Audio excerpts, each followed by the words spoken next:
And we are back, Great Lakes State Football, episode 29, talking everything football in the Great Lakes State.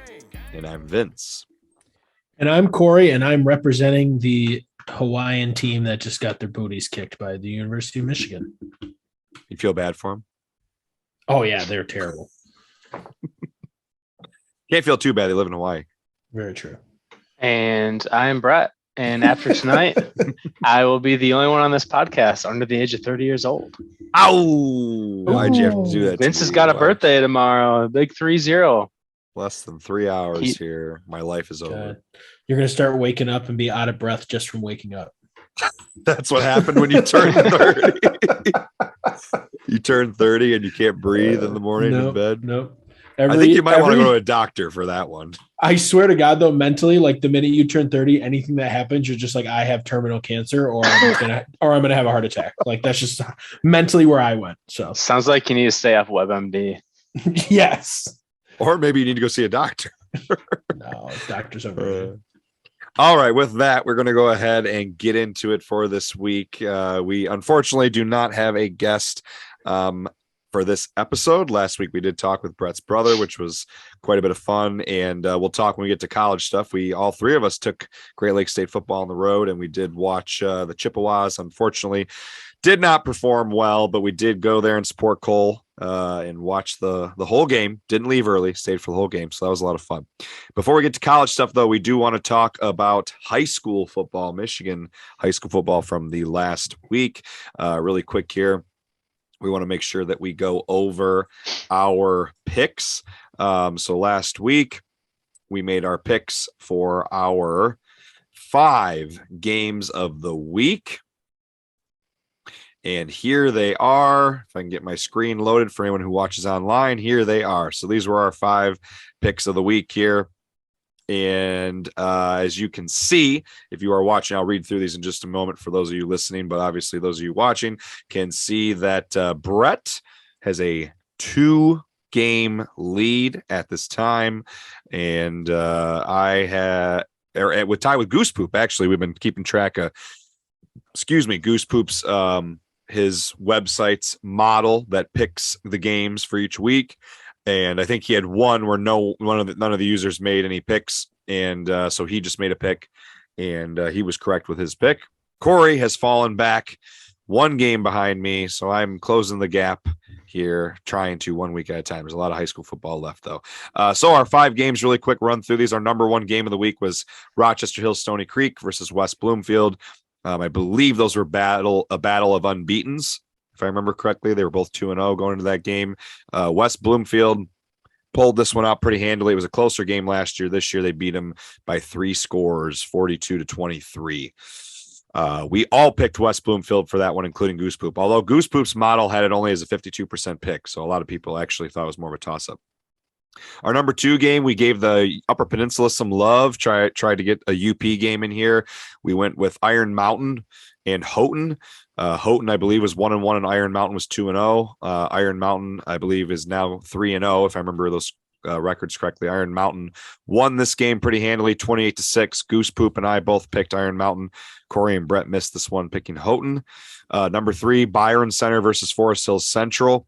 Forest Hills Central won this by a score, 21-13. I picked this one along with Brett and Goose Poop. Kory went with Byron Center on that one, so Kory missed that one. Number 4, Macomb Dakota and Anchor Bay. It was a big D1 matchup.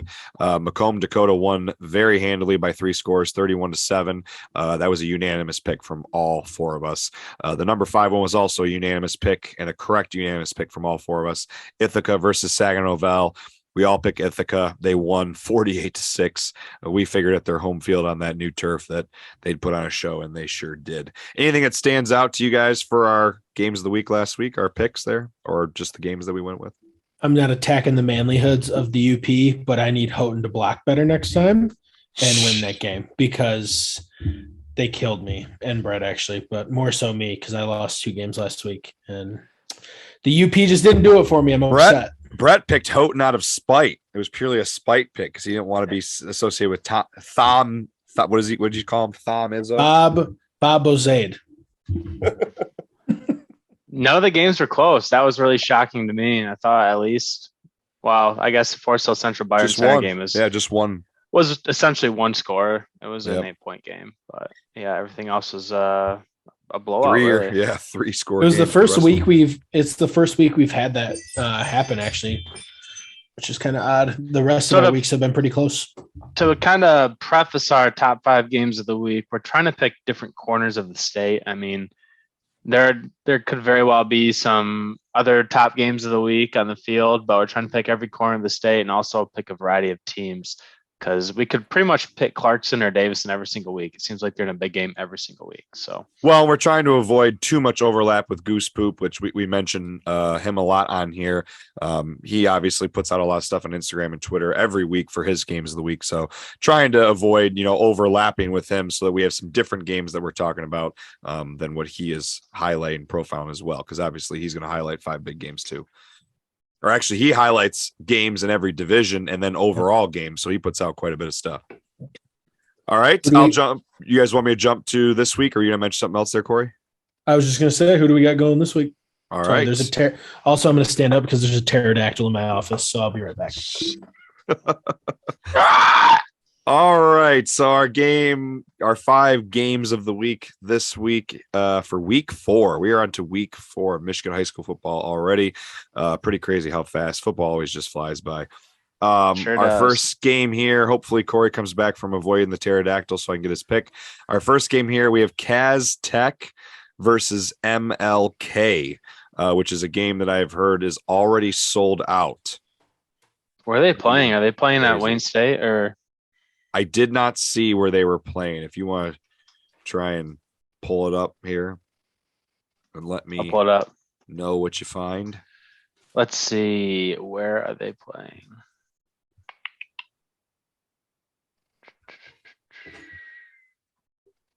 Dead air. Well, Brett's playing. Well, it says they're playing in Detroit, Michigan. No kidding. Yeah, I don't know. I didn't hear or see anything official. It was at MLK or Kaz Tech, or if they were playing, at a different alternate site. I guess I'll lead this off while we're waiting for Kory here. No, I'm here. I'm just chasing the bug. All right. So for the Kaz Tech MLK game, I do think this is kind of interesting because you have a Kaz Tech team that's sitting at 1-2 right now. And their opening week loss to Southfield, that was a triple or quadruple overtime game. They lost by 2. Then they played Carmel, Indiana, who was MLK's only loss last year. So obviously a very good out-of-state game. Their only win is against Detroit Renaissance, who they blew out, and Renaissance is really bad. So it's kind of hard to gauge them right now.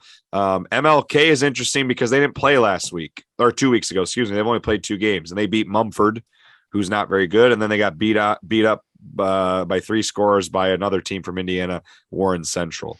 I'm just going to go with MLK here. MLK beat Kaz Tech twice last year.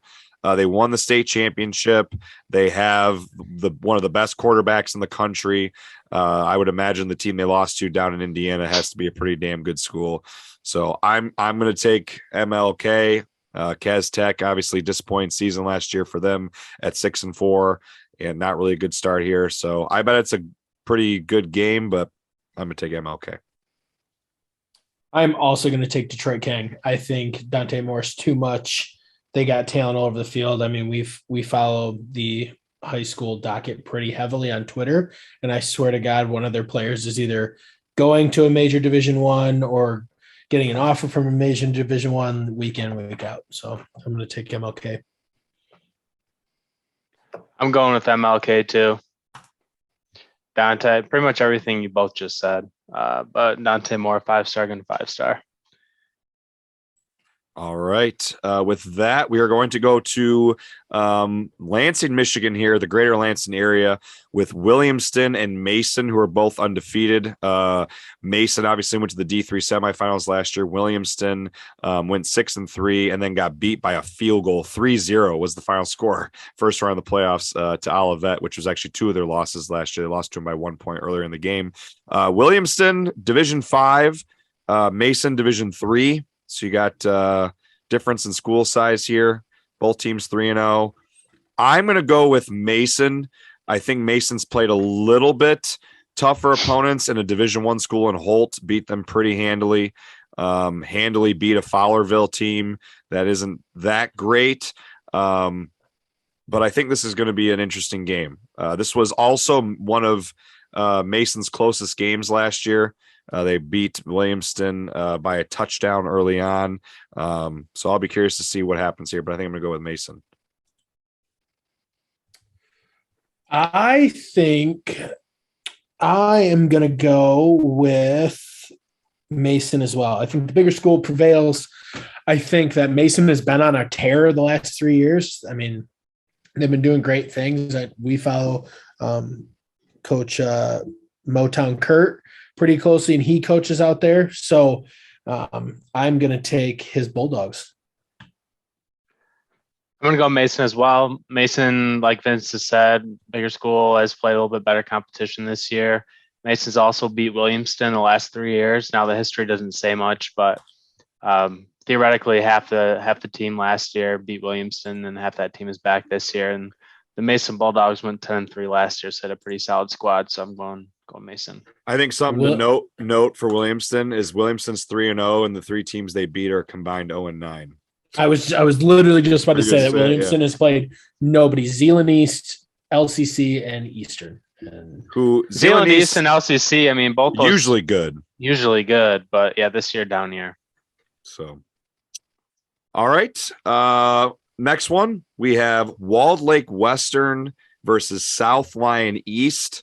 I know South Lyon. These are 2 teams that I'm not super familiar with. I know Walled Lake Western has had quite a bit of success over the years in Division II, making semifinal runs and even a state championship appearance back in 2016 and losing in the D2 state championship to MLK. South Lyon East, I believe, was who East Lansing. No, that was South Lyon who beat East Lansing in the playoffs right last year. Yeah, that South Lyon went to the semifinals. So South Lyon East, actually pulling them up, was the team last year that made the playoffs at 3-6. Was a pretty controversial, one of the controversial teams that got in. Everyone was there were some people pretty frustrated with the new playoff model in the state of Michigan last year. It let some losing teams in, and South Lyon East was one of the noticeable ones last year that at 3-6 made the D3 playoffs, pounded by Mason. But 3-0 this year. I am going to go ahead and go with a Walled Lake Western team that's also 3-0, and a Walled Lake Western team who went to a district championship game last year. A little bit more experience. Oh, go ahead, Brett. Make yours first. No, we got to keep the order. Oh, you dirty bird. I go first every week. Change it up. I am going to take South Lyon East. Really? Nice. The teams have played kind of similar schedules. They're in the same conference. Yeah, South Lyon East has played Walled Lake Northern, and so has Walled Lake Western. Walled Lake Western beat them 16-12, while South Lyon East beat them 27-8. So going with the transitive property, huh? The transitive property. That's a dangerous road to travel. Yeah. All right, math guy. Well, I guess I am a math guy myself. So you're an engineer, black here. Nerd. I'm going to go with Walled Lake Western. I hate to be the person that says this, but Walled Lake Western does have a running back that's going to go play in the Big Ten at Minnesota. And, that sometimes when you have a close game, that ends up being the difference maker, more so in basketball than football, but especially at a running back position where you have the ball in your hands, you can have a little bit more influence on the game. So Walled Lake Western is my pick. That's what Larry Caper thought in 08. Larry Caper was running behind traffic cones. There was a guy on that team, I swear to God, they had white jerseys and he was wearing a bed sheet that just had numbers on it.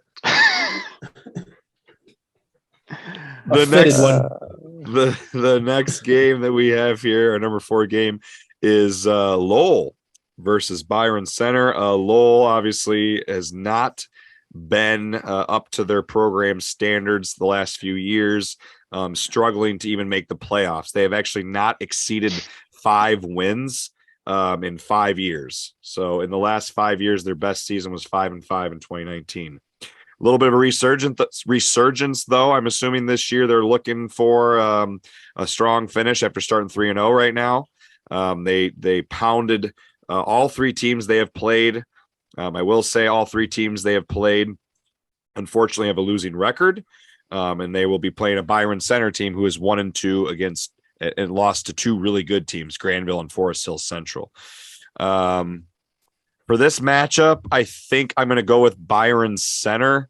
I think Byron Center has had Lowell's number the last couple of years. I think it's a Byron Center team that's got a little bit more experience, having had 3 straight good playoff performances. They got upset by Lowell in the playoffs first round by a touchdown in 2020. Then they pounded Lowell in the regular season last year. I think Byron Center is going to be a little frustrated, a little ornery after coming off 2 straight losses to 2 really good teams. I say this is a close game, though. I am also going to go with Byron Center.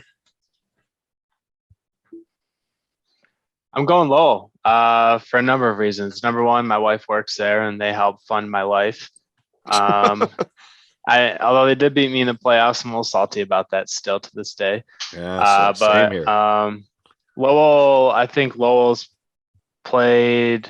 Lowell's had a little bit easier of a schedule, but they've won every game pretty handily, beating a Greenville team, Thornapple Kellogg, and Mattawan, who's a respectable team. But the game's also being played in Lowell, so I'm gonna go with the Red Arrows. All right, got a couple games here that might make some separations next week. Last one we have is a very interesting matchup. We have a 3-0 Mount Pleasant team playing a 1-2 Traverse City Central team. So this is the first time in this brand new conference for Traverse City Central. This is their conference opening game in the Saginaw Valley League. They had been in a northern league. It was the BNC, which I'm not, unless you guys know, I'm not sure what the BNC. Big North Conference. Big North Conference. Okay. They had been in that league for a long time, playing teams like Alpena, Cadillac, Petoskey, Gaylord. So Traverse City Central and Traverse City West both moved to the Saginaw Valley League. I'm assuming they were hoping it would help them for playoff points, better competition. They'll now be playing the likes of Bay City Central, Bay City Western, Midland Dow, Mount Pleasant. So pretty tough competition. Traverse City Central, returning D2 runner-up, beat a semifinal teams in St. Joseph, and then got beat handily by 2 Division I teams in Lapeer and Davison, also out of the bigger Saginaw Valley League. And now they'll be playing Mount Pleasant. I think I'm going to go with Traverse City Central here. I think TCC is going to be pretty frustrated coming off of 2 straight losses, but 2 losses to 2 really good teams in Davison and Lapeer. Mount Pleasant is 3-0, but playing, a Midland team. They beat a Midland team that's going to be pretty good. Midland's always pretty tough. Kalamazoo Central they beat is 0-3, never really good, and Cadillac is 1-2, who is usually competitive but a smaller, a little bit smaller than Mount Pleasant. So I'm going to go with Traverse City Central. Shrimp agrees with you. He is also going to go with TCC. I think even St. Joe's a good opponent. They're 2-1, historically good. Lapeer, Davison, both top programs in the state of Michigan. 100% Traverse City Central. I'd almost put 14 points on it. I'm going to go Traverse City Central as well, as much as it pains me to agree with you guys. I'm not going to allow any separation because of this game. But like you said, TCC has had a tougher go this year as far as schedule is concerned. Mount Pleasant had a close one last week against Cadillac, 27-24. The game is being played in Mount Pleasant, but I'm looking for the Trojans to not pop this week. Oh, all right. Well, here we go. I have one opportunity to try and get a point here on Brett this week in the Lowell Byron Center game, and Kory has won as well in the South Lyon East Walled Lake Western. So we'll see what happens after this week. We'll get Goose Poops picks, obviously, in here at the end of the week, and we'll mention them next week. All right, so this is the last thing we want to mention here with high school really quick is a couple points of news before we also wrap up talking about Goose Poop really quick. So a couple points of news here with high school football is Holland canceled their season. Very sad news. Obviously, we were talking about this before we started recording, but with 900 kids in that school, I don't know if it's just obviously not a lot of success in football is kind of, kept kids disinterested in going out for the sport, but pretty crazy to see a school that would, if they made the playoffs, would be Division III with 900 students, not have enough kids to safely field a football team, getting absolutely hammered in the 3 games they played. And one of you guys said that was one of the reasons they folded it, right? They put in the news that it was just a safety thing, didn't have enough kids to keep healthy to put the team together. So, and they played a heck of a conference. I mean, they just got crushed by Mona Shores. They still have Zeeland West and Zeeland East, and then they have to play Muskegon, and even Muskegon Reeds Puffer is currently 2-1. So not like there was any wiggle room for them to get a lot of wins or even opportunities. Zeeland West is the last game. I think this is the last game this week. Very sad. And they've only won. So in 18, they won 2 games. In 19, they won 1 game.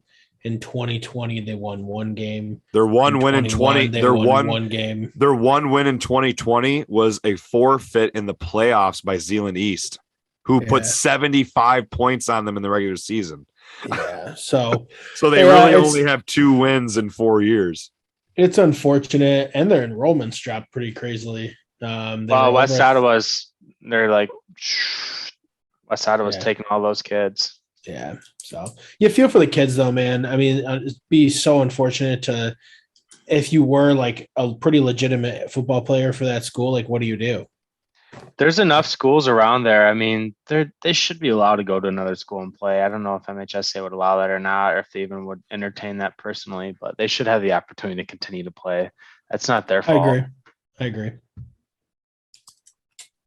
The last little thing that we want to mention here before we talk about a couple things with Goose Poop and get to college is big upset happened this last week. It wasn't one of our games of the week because we do try to avoid picking too many Division I games. There's a lot of D1 games every week we could pick, but Rochester Adams got upset by Clarkston.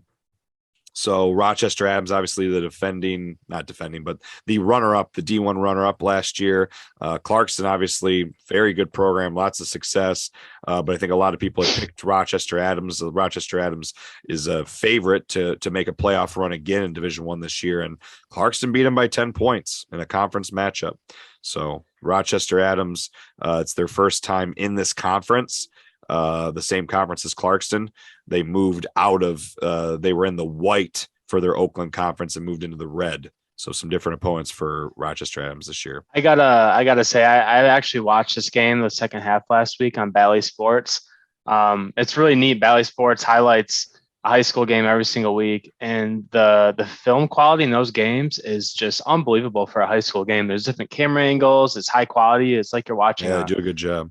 A college game. They do a really nice job. Even the announcers and on-field folks do a really good job too. But running back Ethan Clark for Clarkston, I think he had like 300 plus yards on the ground last week. That guy's an absolute tank. And he actually committed to, I saw on Monday, he had committed to Princeton. So first year head coach as well, which we talked about.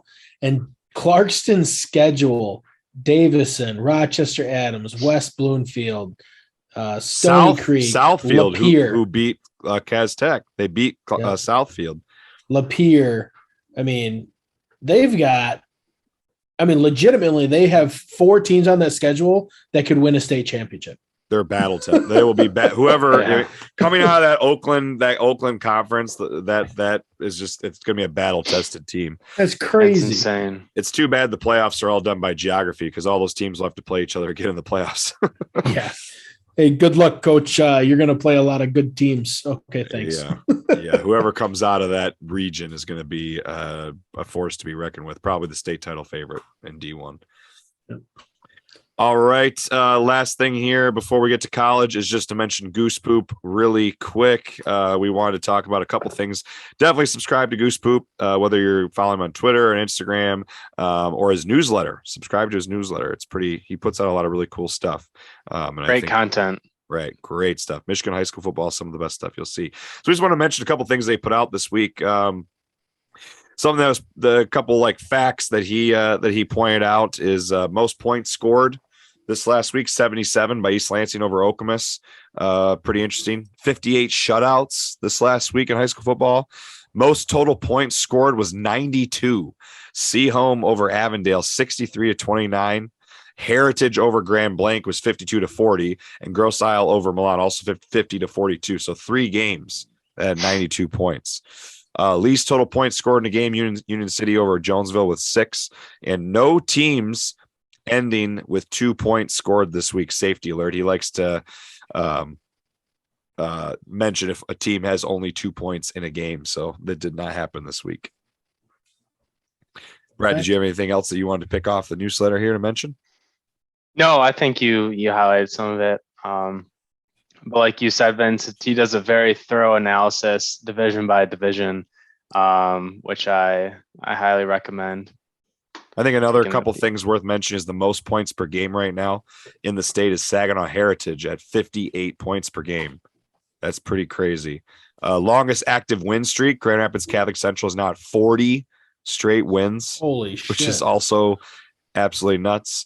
And then his computer model that ranks the toughest schedules has Detroit Catholic Central currently with the toughest played schedule thus far. They just squeaked out a win against DeWitt last week. Yeah, 45-38 in OT. That 40-game win streak, though, is not even half of what Ithaca's was. Ithaca got 69, I think, right? I thought it was 92. No. I was texting some guys about it last week. They had mentioned it during the game. It was like 72 or something. I will tell you right now, the Ithaca win streak was 14. 72. 72. Would you Google it or something? Well, Ithaca had 69, but the record is 72 by Hudson from 1968 to 1975. Oh, yeah. I knew they didn't have the record. I was looking. I thought we were talking about Ithaca. That's Ithaca crazy. was 69. Yeah, 72. Hudson has the record before state titles were played. They did it. Their win streak was ended the first year of the playoffs in 1975. They lost in a state championship game the first year of playoffs. That was how they ended their win streak. It's pretty crazy. But anyway, anything else you guys want to mention here in high school football? Otherwise, we're going to get into college. Let's move into college, baby. It's getting to October. The leaves are about to fall. We're about to have some crisp high school, crisp Friday night lights, baby. Homecoming. A lot of homecomings coming up, too.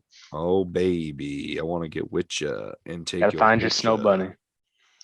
Whoa. All right, here, boys. I'm going to share with those of you, ladies and gentlemen, watching. Here are our picks of the week for last week. So let's talk about those really quick. Our 5 college games that we liked for the big games of the week last week. If I get my screen centered here. There we go. All right. So last week, the games that we had mentioned were our 5 picks of the week. First one was Hope versus Co College. Co College was a team that I believe I think I mentioned last week that they were a playoff team, and I went back and looked. And I think they were 8-2 the year before, so they had a very good season, but didn't quite make the playoffs. Still, really good team that Hope played. Won by just barely 2 scores, 33-24. So another tight game, back-to-back weeks that Hope plays a very good opponent and squeaks out a win. So Hope at 2-0 is looking pretty good right now. Number 1 Ferris State went down to Lenore. Oh, I guess I should mention that Brett, Kory, and I were unanimous in picking Hope, so we all got that one correct. Number 2 game was Ferris State. Number 1 Ferris State went down to number 17 Lenore Ryan, North Carolina, and won 27-5. Which I don't know if you guys looked it up. I didn't see how they got the safety, if it was like on a blocked punt or a sack or what happened for them to get that safety, but. To get to 5 points, but big win for Ferris. Brett unfortunately went with Lenore Ryan on that one. Interestingly enough, and I don't know if we want to dwell on it too much at the moment, but maybe in just a second we'll mention this, is that Malik Mitchell, their star quarterback, did not play. Brett said he found they had no stats, so we can mention that in just a second here. But number three game of the week, number 4 Grand Valley at number 24 CSU Pueblo. So Grand Valley and Ferris State both opened up the season with playoff opponents from last year, both ranked teams. So really, really strong way to start the season as Grand Valley went on the road in Colorado and won 35-10. Kory, unfortunately, went with the CSU Pueblo, so he missed that one. Number 4, we went with Michigan Tech at St. Thomas. St. Thomas was D3 3 years ago.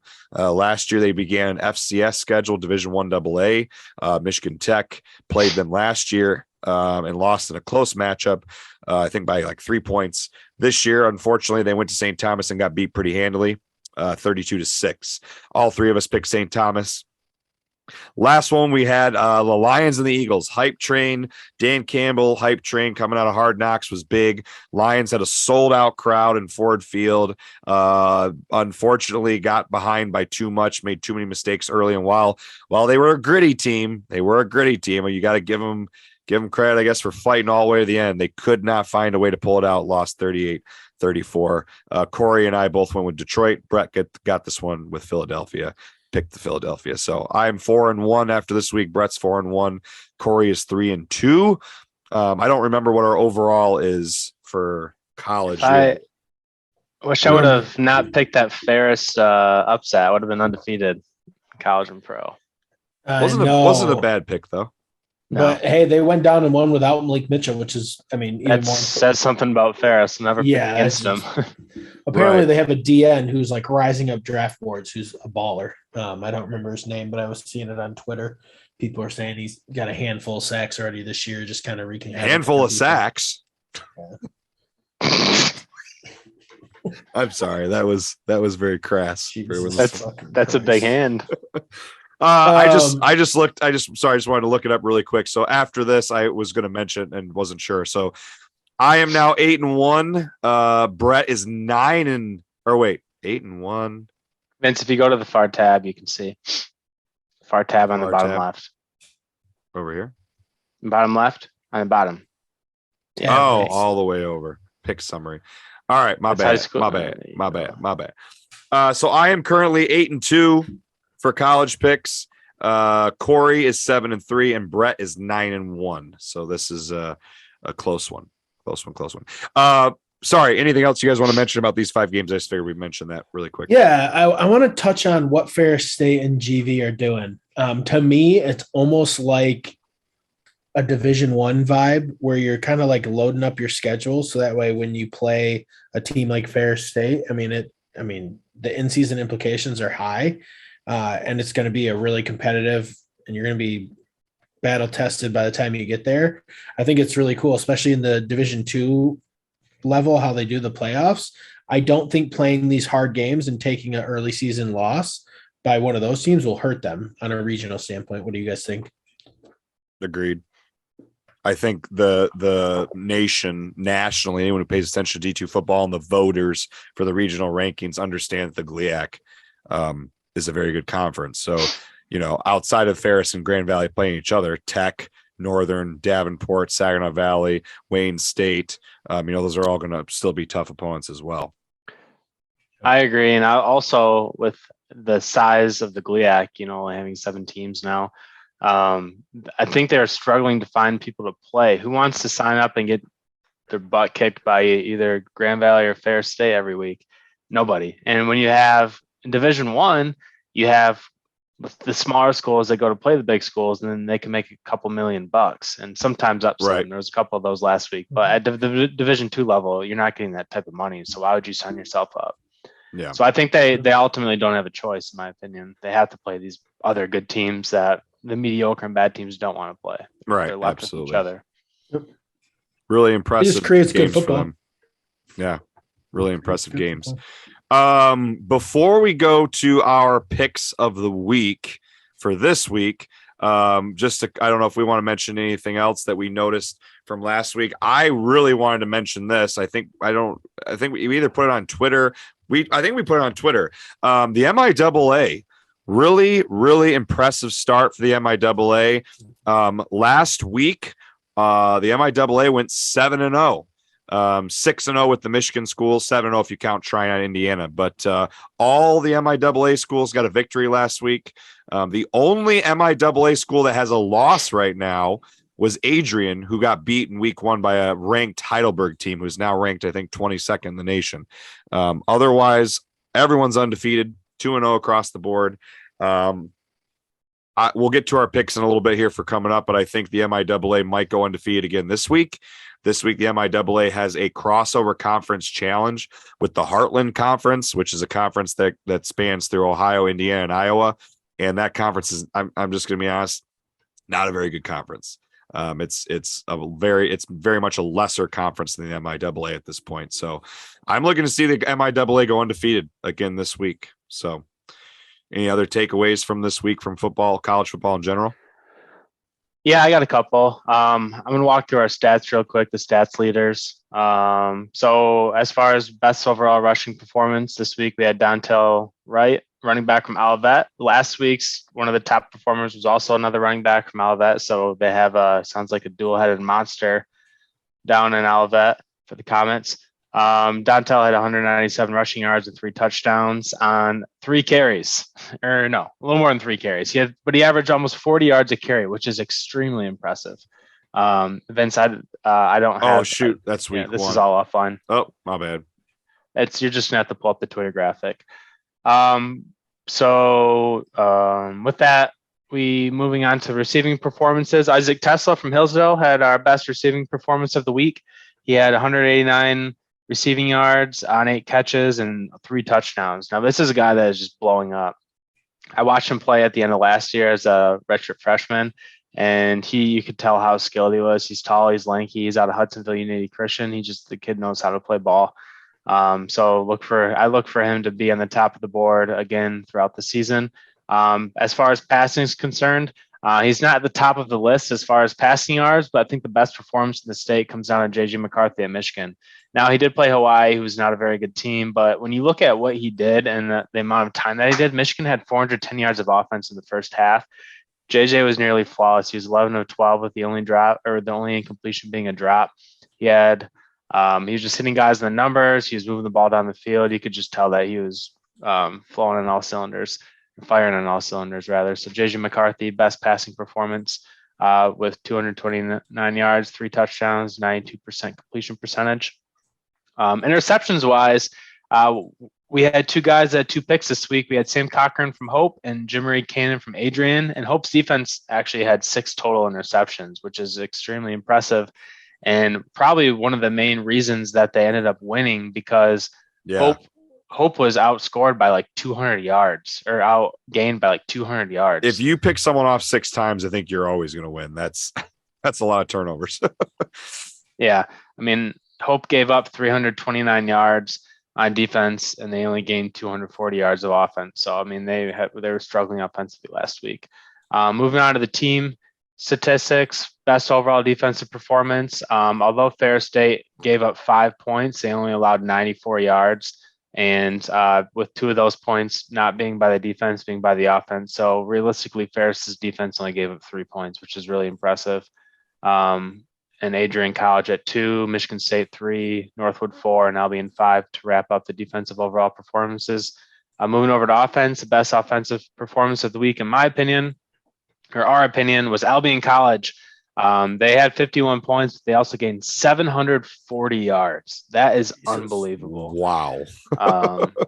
Followed by Michigan, who played a mediocre Hawaii team, Olivet College, Michigan State, who played a bad Akron team, and Alma Scott Nation. Stand up. Wrapping up 5. So these graphics seem to be well received on Twitter. They take a lot of work, but we're going to continue to put them out every week. I think they're really interesting. I think that wraps up college for last week.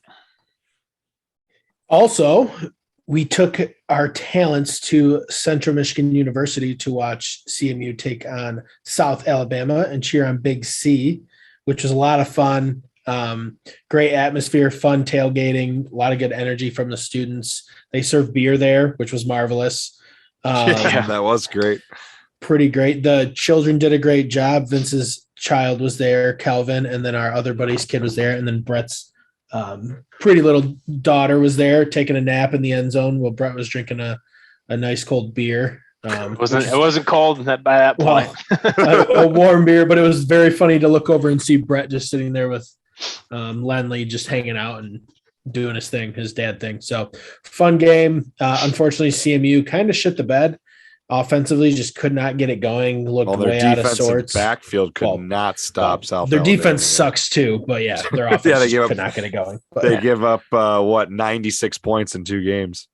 We decided Brett could have gone out there and played safety. So yeah, I wouldn't be walking. But I think the biggest storyline, honestly, is Lou Nichols only having, I think it's 93 or 94 rushing yards throughout the first 2 games. where last year he led the nation with almost 2,000 rushing yards. Well, I expect those numbers to inflate a little bit when he starts playing MAC schools. But South Alabama is no slouch. They're slated to win the Sun Belt Conference, which is one of the best mid-major conferences in football. And Appalachian State actually plays in that conference, and they just beat Texas A&M. And Georgia Southern plays in that conference, and they just beat Nebraska last week. So there's a lot of big wins in the Sun Belt Conference. So, I mean, South Alabama is a good football program, but yeah, it was certainly a game Central should have won at home with the firepower they have on offense. At least be competitive. I mean, I get you're not always going to win, but yeah, you got to be competitive. You can't get ran off your own field. I mean, it didn't look like they even belonged on the same field. No, and honestly, the score was closer in the game, kind of like the Oklahoma State game. They kind of padded some stats towards the end. Yep. Any other takeaways from last week, boys? Otherwise, we can get into our picks for this next week. I really did enjoy the setting, though. Going to a MAC school, it's fun to go see Division I football and have like a lot of space in the stands and being able to drink beer at the game. And I look forward to going to another 1 or 2 MAC games this year, whether it's a Central game or something else. I'm sure if it was Western at Central, that would have been a packed game, right? Because that's a big time rivalry. So, or even Eastern, right? If Eastern was at Central, but with South Alabama. There was like 10 South Alabama fans there sitting in front of us covered in American flag attire. They looked like they were from South Alabama. They looked like they were from South Alabama. South Alabama's quarterback was a transfer from Toledo, so he's already played Central before. Oh, all right. Oh, wow. He was big. He was. He was like 6'7". He was taller than his line.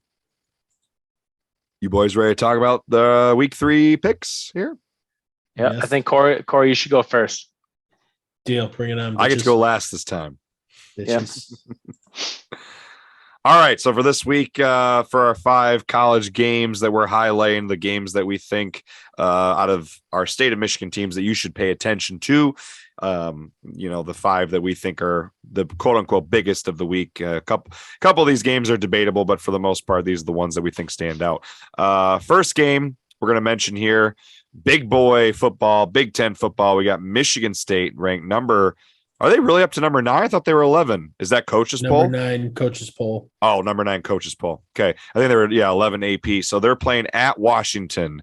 This is going to be Michigan State's first challenge of the year after they played a pretty tough Western Michigan team at home. I'll be curious to see how Western Michigan does going forward. We'll talk about them in a second because they're our next game we're going to talk about. But they beat up on an Akron team who lost their starting quarterback in the first half of the game, and a quarterback who was moving the ball pretty well in Michigan State outside of some turnovers. And then in the second half, Akron was utterly miserable. Kory's first, right? Kory's going to go ahead first. Yeah, and this one pains me. So as a diehard Michigan fan, I just absolutely hate Michigan State. I don't know what it is. Maybe it's their shitty green color. Or I don't know. The fact that my friends like them. I don't know what it is. But I think they go out to Washington, and I think they beat the Huskies. Brett? I also agree with Kory. I think the line is – I think Washington State's actually the favorite in this game by 2 points. By 2, yeah, I saw that. Yeah, I think it was up to 3. Actually, it might be up to 3.5. Washington State did go 4-8 last year in the Pac-12, and they've played Kent State and Portland State, so they really haven't had much competition. Although Kent State's respectable in the MAC, it's going to be a purple out in Washington, out in Seattle. It's a pretty raucous atmosphere. Did you mean you said Washington State went 4-8? Yeah, did you mean Washington? I meant Washington. Okay, that's what I figured you meant. So Washington went 4-8 last year. Yeah, okay. They went 4-8. But I guess you can't base everything on last year. But I am going to pick Michigan State in this game. I think Michigan State's got a better defense. Although Peyton Thorne's been struggling as of late. Yeah, so he played really bad. If they can't run the ball, they're going to struggle to score. I'm also going to go with Michigan State. I think Kory's right. I think Brett is right. I think Peyton Thorne had a pretty good week 1 against Western Michigan. And this last game, he struggled, didn't play very well. Fortunately, the running game picked him up. The running game was phenomenal. They had 3 different running backs scoring touchdowns and running for 100 yards. So I think one of them was like 93 yards or something. Another one, 83 yards. And then the other running back between Broussard and Berger. Is it Berger or Berger? I heard the announcer say Berger. Do they pronounce it wrong? Yeah, it's Berger.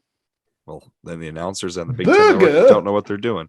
So yeah, I'm Michigan State too. Go green, go white. Hopefully they go out to Washington and get a Pac-12 win there. Next game is, I just mentioned this a second ago, but Western Michigan. Western Michigan played at Pitt last year and pulled off the upset. And now I didn't realize they're going to get to host Pittsburgh up here in Kalamazoo, Michigan. Pittsburgh's ranked 25 right now. Pittsburgh's coming off of a loss, I believe, right? They got beat by who just beat Pittsburgh? Tennessee. Yeah, Tennessee. I was going to say I thought they had a loss to a decent team. So they just got beat. Western Michigan is 1-1. They beat Ball State. I think the score was like 37-30. It's a close game. Kory, what you thinking? I'm going to take Western Michigan at home. Pitt's two starting quarterbacks, Keaton Slovis and Nick Patty, both got injured. I don't know if you guys watched the Pitt Tennessee game, but watching Patty hobble around the field was pretty amusing. I don't know why they kept that guy in. He literally couldn't bend his left leg. He also would get chased out of the pocket and would run fine and then just instantly couldn't run anymore, which was also one of my favorite things that people do. So I'm going to take Western Michigan at home. It's going to be hype. The kids in Kalamazoo are going to be doing some crazy things, and I think the Broncos win it. I'm going to take the Pitt Panthers. I don't see Narduzzi losing to Mac School again, even though they're on the road. I think they're just quarterback situation aside with injuries. I think that there's just a better program. And I also should say, Vince, we should maybe send this down to Kalamazoo after your birthday on Saturday. It's at 7:30. Kidding, of course. We wouldn't get the approval, but that'd be awesome. What if? That would be fun. That would be fun. I think I'm also going to go with Pitt. I would love to pick the Broncos and see them pull this off 2 years in a row. I don't know with a freshman quarterback. Obviously, he must have played pretty well for them to pull out a victory last week, albeit a close one. I agree with Brett. I don't think Narduzzi. I think he was very pissed off all off season on podcasts and talk shows about some of the things that didn't quite go as well as he wanted last season. I'm sure this has been itching, getting beat by a Mac School at home. I'm sure they'll have those guys fired up and pissed off to win. Our next game is GLIAC football, baby. Opening up the GLIAC slate here. We got Northwood, who is 2-0. Nope. What? I mean, no. Northwood's not in the GLIAC. Oh, geez. Oh, Pete, you're right. That's right. Never mind. That's right. I misspoke. This is Northwood's first year in the GMAC. I got a brain fart there. Vince got all defensive for a second. I was like, nope. What are you talking about? Nope. I thought maybe I was looking at something wrong. Oh yeah. I'm wrong. Pitt's sorry to go back to the other game. Pitt's the first ranked team to come into Kalamazoo since 2015. 7 years. Interesting. That was Michigan State, wasn't it? I think it was Michigan State. I think Michigan State played at Western that year, I believe. I remember that game because I don't think they played very well. Northwood versus Saginaw Valley. Northwood's 2-0. Saginaw Valley is also 2-0. Saginaw Valley is now ranked. They jumped in the rankings, number 23 this week in D2 football after pounding Bowie State, who is ranked number 9 nationally. Kory, what you thinking here? Oh, this one pains me equally as much as the Michigan State pick. More so for the fact that I don't want to have to eat really hot wings, and I don't want to have to make. I thought that's the high school one, not the college one. We haven't decided. Well, whatever college, bet. Whatever I have to do for the college one, I'm sure it'll be equally as shitty. So I will take SVSU. I unfortunately just Kentucky Wesleyan and Madonna both are just not good football teams. So Northwood's really not played anybody. And I've been in this boat before, and it sinks, unfortunately. So I will take SVSU. I'm going to go Saginaw Valley as well. I don't think Northwood learned anything in the Madonna game last week. If anything, they'll probably be a little high in their performance. So I'm going to go Saginaw Valley. I think they're just a better team anyways. I'm right there with you guys. I would love to pick Kory's Timberwolves, but Kentucky Wesleyan and Madonna are two very bad football teams. So I think it'll be a competitive game. North will be ready to go, but Saginaw Valley had a very, very impressive win this last week. To tell you how bad Kentucky Wesleyan is, they just lost to Lake Erie. Hillsdale almost got beat by Hillsdale got beat by Lake Erie last year. To be fair, Lake Erie usually plays people tough. They're not very good, but they play people tough. From my days playing Lake Erie, they were like they're improved on the bottom right. Of the When we played in the GLAC, Lake Erie was always pretty bad. They had that running back who was really good a few years in a row. I can't remember his name. Anthony Bilal, who I think went to the league, was really, really good. He was like a Harlan Hill finalist. Other than that, they were always really bad. Our next one, 2 games left here. Wayne State playing a D3 school, but a very good D3 school in Wisconsin La Crosse, who is in the same conference as Mount Union, ranked number 12 in the nation. Kory, what you thinking? I'm going to take Wayne State. I don't think this is a legitimate matchup. I'm taking Wayne too. And this goes back to what you were talking about previously about GLIAC schedules. They can't find anyone to play. They're going to D3 to find guys. I mean, Michigan Tech too is playing D3 and D1. It's crazy. Michigan Tech, I understand because of their location. They're playing teams out of Minnesota and Wisconsin, but this one's kind of bizarre to me. But yeah, maybe you're just right. No one wants to schedule GLIAC schools. I don't know. I'm also going Wayne State. This is in Detroit at Wayne State. So I think that's going to be a huge advantage. And while Mount Union is a tough opponent for La Crosse, and La Crosse went 2 rounds deep into the playoffs last year, I still think Wayne State, I think it's just a tougher schedule, tougher opponents than La Crosse plays. While La Crosse plays Mount Union, Wayne State plays Grand Valley and Ferris State every year. Yeah. Last one here. We have Hope for the 3rd week in a row. Coach Sturzma, give us some love on Twitter, baby. We're loving your team up. This is our only D3 game of the week. I mentioned a moment ago with this Heartland MIAA crossover competition. This Heartland conference does not look very good. Of the 8 teams in the conference, 6 of them I just checked are 0-2. One of them is 1-1, and Mount St. Joseph is the only one that's 2-0, and that's who Hope is playing. Kory. I think the Dutchmen continue their winning streak. They take it to 3-0, and the Flying Dutchmen beat Mount St. Joseph. I agree with Kory. I've picked Hope the last 3 weeks or 2 weeks, and they haven't done me wrong. So they're not the Dutchmen, are they? They're just the Dutch. They're the Dutchmen. I think they're the Dutchmen. I thought they were, the Dutchmen. I'm also going Hope. This Mount St. Joseph team, again, even though they're 2-0, they do not play in a very good conference. I think the 2 teams they beat were a pretty poor competition. I went and looked earlier, and Hope has just played 2 very good teams and won. So I think Hope starts 3-0. I think the MIAA will dominate this crossover, and they'll all be 3-0 outside of Adrian, in my opinion, going into week 4. All right. I think that pretty much wraps it up there. Do we have anything else worth mentioning? Any other matchups or anything we want to mention for college football going into week 4 here, or 3 here, gentlemen? No, I think you did a good job talking about the D3 crossover that they're doing. But other than that, just kind of a meh week of football. It's early. Yeah. Early. All MIAA teams on the road this week. Yep. Yeah, that is noteworthy. All right. That's going to just about wrap it up. Before we get to the end here, do we want to mention the Lions wrapping up Hard Knocks? Unless there's anything else you guys want to talk about high school, college. Otherwise, we can mention the Lions. No. Hard Knocks. We had a game last week. I was going to say Hard Knocks ended, and I thought it ended okay. It ended we had a game. We already mentioned the game. We hadn't talked about Hard Knocks, but yeah. Yeah. I haven't seen the last episode yet. Oh, you haven't? Oh, it's good. Then we don't have to deep dive it, but it's pretty bland. It's good. It's cool what they did, but it's me. You knew who was going to get cut and who wasn't going to get cut anyway. So yeah. No, but talking about the Detroit Lions, we lost to the Eagles at home, 38-35.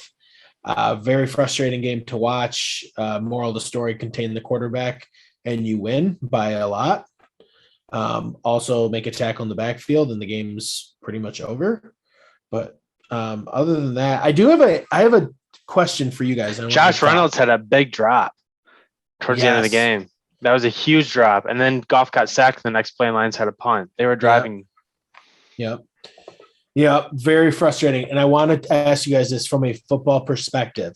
So the end of the game, when Jalen Hurts runs that QB sneak and forward progress stops, and then he reaches forward, gets the first down, and I don't remember who it was, one of our defensive players, grabs the ball from him when he's reaching. So he's still on the pile. Forward progress stopped a while ago. How come forward progress stops once he reaches and gets the first down, but we can't grab the ball and go the other way? In my opinion, you should be able to go until the whistle. Forward progress has nothing to do with it. It's so subjective. It's bullshit. Well, Jalen Hurts also got away with. They blow the whistle, though. Jalen Hurts also got away with more than one blatant intentional grounding that I could not believe was not called. Could not believe. There was one by the goal line that was intentional grounding 110%. He didn't even get the ball back to line of scrimmage. And I don't know what the rest were talking about. But he gets stuffed. It's a scrum. It's a scrum. He then weasels through because everybody's just been, it's just a cluster F.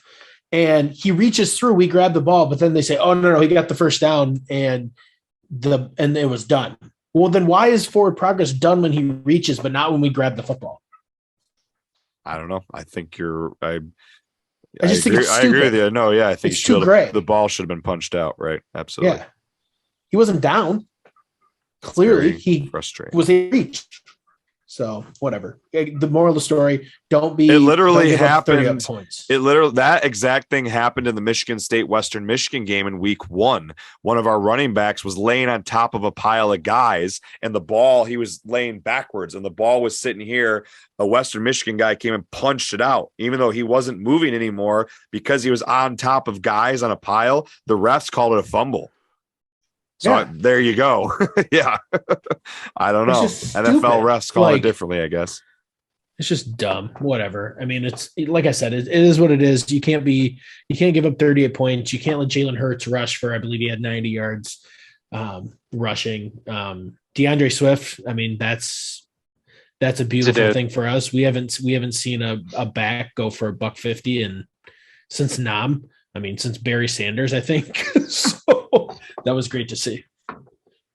Yeah, that's why I had him as honorable mention this week. He didn't have top 5 in the state, but I couldn't not mention him as a top running back in that performance for the Lions. 9.6 a carry, I think, is what it was. Yeah, please don't get hurt. Please don't get hurt. I'm still not sold on TJ Hawkinson either. I'm curious to see when James Williams comes, if it helps open some things up for him. But, I mean, he's in a contract year. I don't see the Lions renewing that. He wasn't in Hard Knocks at all either. That's true. I didn't even think about that. That's true. Might be some bad blood. And that's going to pretty much wrap things up for football. But we got to get Brett's recommendation of the week. What do you got for us, Brett? All right. So for my recommendation of the week, it's going to be something that has never been recommended before, and that is a book. I'm recommending a book. Nice. It's called Getting Things Done, The Art of Stress-Free Productivity by David Allen, who's a New York Times bestselling author. The book was actually recommended by my manager, and it's essentially gives you a strategy on how to go through day-to-day life with different distractions between work, personal life, and it tells you how to mentally weigh out the different different strategies on how to approach something, how to solve problems, how to deal with people, prioritize things. It's really interesting. I'm only about a quarter of the way through it, but so far I definitely recommend it. Easy read too. I think I recommended a book early on in the podcast. Oh, did you? Yeah, I think so. I think I recommended Sports Illustrated Swimsuit Edition. Good to Great, I think. I guess I do vaguely remember you recommended because I was reading it for work. Yeah. Right, one of the first things. But I'll read that, Brett. I'll add it to my list. What's it called? Getting Things Done. The Art of the Deal by Donald Trump. Productivity. Shut the fuck up, Vince. Getting Things Done. That's probably a little bit breezier of a read than what I'm reading right now. I'm reading Schindler's List. Oh, Jesus. It's a dark one. Dark read for you. The scene in that movie where he walks out to the patio or the deck and is just buck naked and shoots somebody from the deck is just like embedded into my brain. It's pretty messed up. Yeah. I showed that movie in film studies, and I had to stop. We used to watch it in school. I know they sometimes still show it in history class. They do. It's a great movie. Really sad. It takes a lot out of me to watch that. It's one thing to watch it in a movie and the scene is like 30 seconds. It's another thing to read in a book and it's like 15 pages worth of description. It's actually not a very long book, surprisingly. Actually. All right. With that, let's wrap things up. Thank you for listening. Hope you enjoyed episode 29 of the podcast here. Please follow us on Twitter if you're not already at GLSF Ball. Instagram, follow us over there at Great Lakes State Football. If you like the video versions of this podcast, subscribe to us on YouTube, Great Lakes State Football. Throw us some likes or comments over there on what you think about the videos. If you like the audio episodes, Apple and Spotify, add us to your library and give us a 5-star review. Leave us a comment how much you love us over there. I'm Vince. Episode 29, Great Lakes State Football with co-hosts Brett and Kory. Go Green and go Chargers. Almost got Nation stand up, my G.